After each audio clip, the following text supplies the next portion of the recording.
ठीक है, आप सभी को म्यूट किया हुआ है। शोएब सिद्दीकी साहब, आप बोलिए, आपका क्या क्या कुछ कहना है।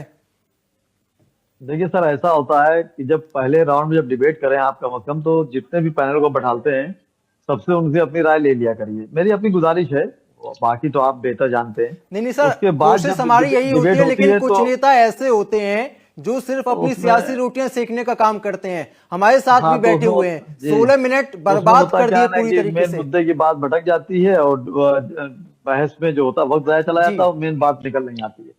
देखिए, सबसे पहले तो मैं मुल्क के वजीर आजम नरेंद्र मोदी जी को और रियासत के वजीर आला योगी आदित्यनाथ जी को नए साल की मुबारकबाद देता हूँ, नवरात्रि की मुबारकबाद देता हूँ, आने वाली ईद की मुबारकबाद देता हूँ। देखिए, जिस तरह भी आपने कहा कि 500 मीटर पे गोश्त की दुकानें बंद हो, बिल्कुल सही है, बंद होनी चाहिए, मगर ये 9 दिन के बाद ही बंद रहे तो बेहतर रहेगा। आप सब देखिए, बेसिकली जब ये लाइसेंस मिलता है तो मैं समझता हूँ मुख्यमंत्री जी को इस पर भी गौर करने की बात होगी। जो नीचे पुलिस महकमा मिल के सब काम कराता है उस पर नजर मुख्यमंत्री की होगी, नहीं हो तो होनी चाहिए। जब लाइसेंस मिलता है तो उसी वक्त ये तय कर दिया जाए कि मंदिर कहाँ पर है, और मैं समझता हूँ मंदिर नहीं मस्जिद भी कहाँ पर है, चर्च कहाँ पर है, गुरुद्वारा कहाँ पर है, इन सबसे 500 मीटर दूरी पर होना चाहिए। और इससे बड़ा मसला जो है, सबसे बड़ा मसला शराब का है, जो नौजवान पी के बर्बाद हो रहा है।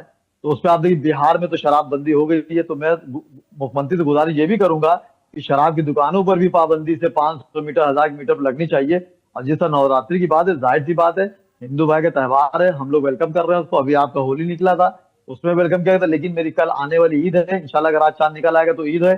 तो इस तरह की सस्ती शोहरत पाने के लिए मैं समझता हूँ बीच बीच में जुमला देकर किसी के त्योहार को बिगाड़ने की कोशिश ना की जाए।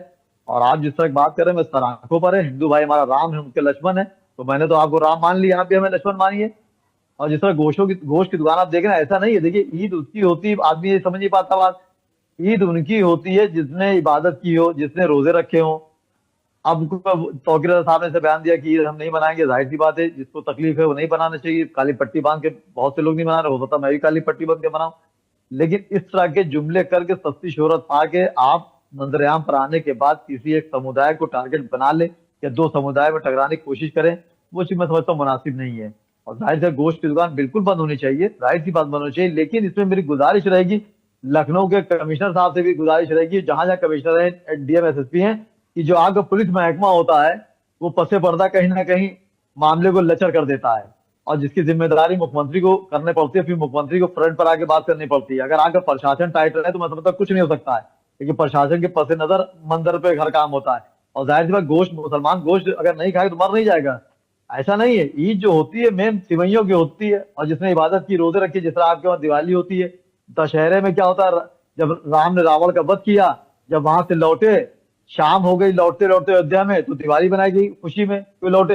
इसी तरह हमारा जो है ईद होती है, जिसने रमजान शरीफ में इबादत की, रोजे रखे हो, इस काम ने काम किए हो, उस खुशी में रोजे बनते हैं। अगर मैंने रोजे नहीं रखे तो मेरे लिए बेकार है, अगर मैंने इबादत की मेरे लिए बेकार है। गोश्त का मतलब है ही नहीं। वो होता क्या, कोई मामला आता है, मुसलमान को बिल्कुल टारगेट कर शानदार लिया कहा जाता है कि सर मुसलमान। आपने, तारीफ करता हूं मैं जी आपकी। महामंडलेश्वर जी स्वामी शैलेशानंद हमारे साथ जुड़े हुए हैं।